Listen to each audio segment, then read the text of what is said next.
This is Cathy Cassidy and I'm here to read you another chapter from Scarlett. I hope you've been enjoying the story so far. Before I begin today, it's not a shout out day for me, but I did want to show you something. I'm sitting in my writing room and I'm sitting against a bookshelf that's got lots of my vintage rescued books on, and I don't know if you've been watching the videos in this kind of a chapter readout over the last few weeks, or if you've been paying attention in the readings from Love from Lexi, which are also on the YouTube, maybe you will have noticed that I like to collect old vintage stuff. I love old vintage books. These are children's books and annuals. I also love to collect old vintage toys like the dogs on wheels that you might have spotted in some of the videos. But I have a Facebook friend, Anna, who I know collects teddy bears, and some of hers are vintage, including the one that she had when she was little, and I thought it might be nice for you guys to see some of the old toys I have that were not rescued, that actually I've had all of my life. So I'm going to try and show you if I can move this. There we go. Down in the corner we have this little teddy bear here, and he is the teddy bear I've had ever since I was born. Goes by the very original name Ted. One of his ears is much bigger than the other and has been stitched on again several times, because when I was little I used to drag him everywhere around by the ear. And then here in the basket there is a little teddy and a tiny wee teddy that used to belong to my little brother. So those, I'm showing those especially for Anna. And we are now, I think, on chapter 20 of Scarlett. So let's see how the story is going. I hope you're enjoying it so far. So if you remember, Holly has brought Roz to the lough, and they were hoping not just to meet up with Scarlett, but also to spot Kian, and he's vanished. So here we go. I thought you said you were meeting him by the lough, Holly sulks. Yep, I said that, I admit through gritted teeth. I also asked you to stay away, didn't I? Holly rolls her eyes. Or you just wanted to keep Kian to yourself, but he stood you up, so it doesn't really matter, does it? He did not, I blaze. He was here, okay? And he'd still be here if you two losers hadn't barged in on things, so thanks a bunch. Stressy, Holly laughs, but Roz looks embarrassed. I didn't realise, she tells me, tugging at Holly's sleeve as though she can't wait to get out of here. Really, I'm sorry. You should be, I huff. We talked about this, Holly. You promised you'd stay away from the lough. Well, I didn't promise exactly, Holly says with a wicked grin. I remember what Claire said about taking a deep breath and counting to 10. It's a little late for that now, but I try it anyway. By the time I reach 10, Ross and Holly are turning back towards the woods. I thought you'd be pleased, Holly says over her shoulder. She looks a little hurt, and that makes me feel bad. I try to remember that she's only 9. I got things wrong when I was 9, sometimes, and when I was 10, 11, and 12, come to think of it. I may be getting things wrong right now. Kian's long gone anyhow. I take another deep breath and decide on patch-up tactics. Wait up, I call after them. I'm sorry I lost my temper. It's not the end of the world, is it? Why don't you stay now that you're here? Really? Holly's face lights up, but Ross looks uncertain. Really, I promise, it's okay. See, Holly grins at Ross, I told you it would be fine. She starts unpacking the picnic basket. Ross shifts awkwardly from one foot to another, biting her lip. If she didn't think I was deranged that day at school, she's bound to think it now. She looks like she'd rather be anywhere than here. Well, that makes 2 of us. So, I say as cheerily as I can manage, school's finished now. That's right, she replies. The last few weeks really flew past. Matty and I are moving up to secondary school after the holidays. It'll be so big after Killimore. Just a bit, I agree. Killimore's tiny, not like any school I've ever known. It kind of freaked me out. You all knew each other so well, like a family or something, and I was the outsider. Roz looks anxious. We didn't mean to make you feel like that, she says. We wanted you to feel welcome, but, well, it was like you didn't want to be there. I didn't, I admit. I might have been a bit prickly. Maybe a bit, Ross grins. Maybe a lot, Holly pipes up, and the three of us laugh and the awkwardness ebbs away. Holly stands a bottle of Claire's homemade lemonade in the lough, wedged between a couple of rocks, and we flop down onto the grass. There's a Tupperware box of leafy green salad with feta cheese and cherry tomatoes, along with granary bread, boiled eggs, apples and flapjacks. We fall on the feast like we haven't eaten for a week. 3 swans glide soundlessly down from the hillside, long necks extended, to crash land awkwardly on the lough with much splashing and flapping of big white wings. They gather themselves together as if slightly embarrassed, folding their unruly wings into cool origami shapes and curling their necks prettily. What was that story you were telling me about the swans? Holly frowns. A wicked witch put some children under a spell, I remind her. Do you think those are real swans or enchanted ones?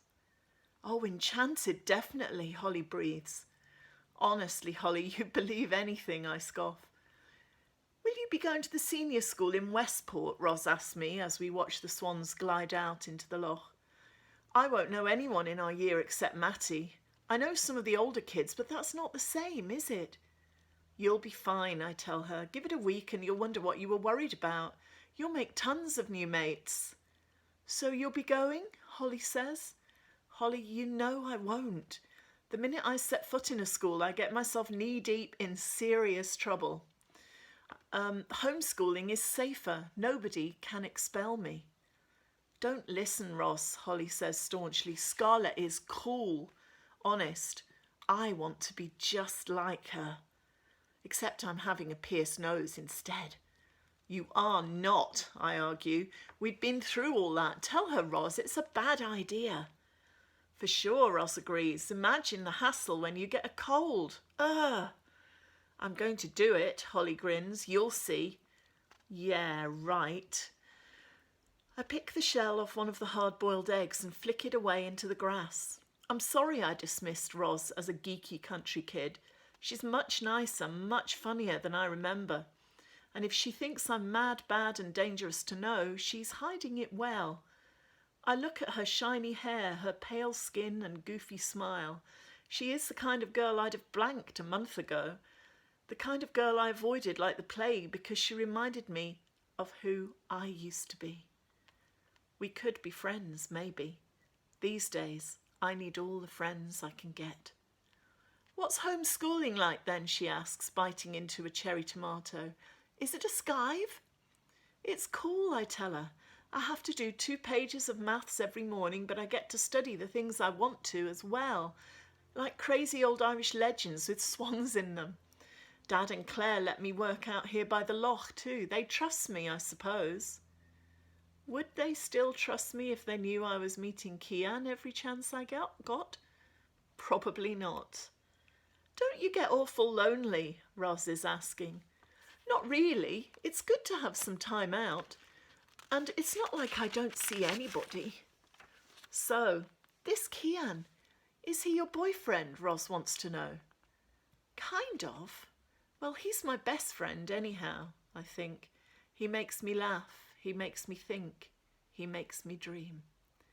Sorry we spoiled your afternoon and chased him away, Ross says. No wonder you were cross. Holly takes a swig of icy cool lemonade. Oh, come on, Scarlett, she says. He wasn't really here, was he? Not really. You just said that to make us feel bad. He was, I protest. He was right here till I went into the woods to meet you. Honest. Holly frowns. Nobody could have disappeared that fast, she says. We'd have seen him. I don't know how he did it, I shrug, and I wish he hadn't, but I'm not going to argue about whether he was here or not. Okay, he was. Fine, Holly sniffs. It's no big deal. I just wondered if Roz knew him, that's all. I don't know anyone called Kian, Ross says. He must be a visitor or a blow-in, you know, like you, new to the area. I've not heard of any new families, though, and my dad runs Heaney's Bar in Killimore. If someone sneezes 10 miles off, he knows about it. I think he's a traveller, Holly chips in, a gypsy. He's got black hair and a horse with feathery feet, hasn't he, Scarlett? That doesn't make him a traveller, I point out. No, but it might explain how he knows the place so well he can disappear practically into thin air, Holly muses, and it might explain why he's so secretive.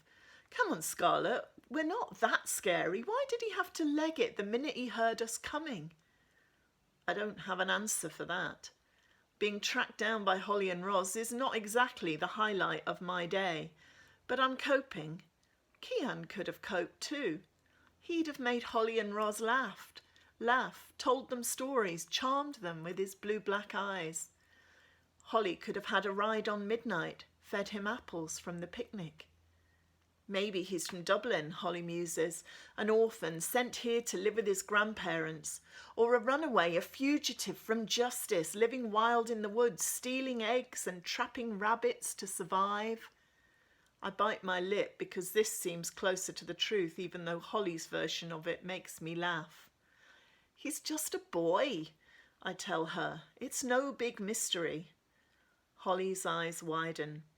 He could be a ghost, she whispers, the spirit of a boy who died back in the famine years, or maybe a tourist who got lost on the hills in winter 30 or 40 years ago.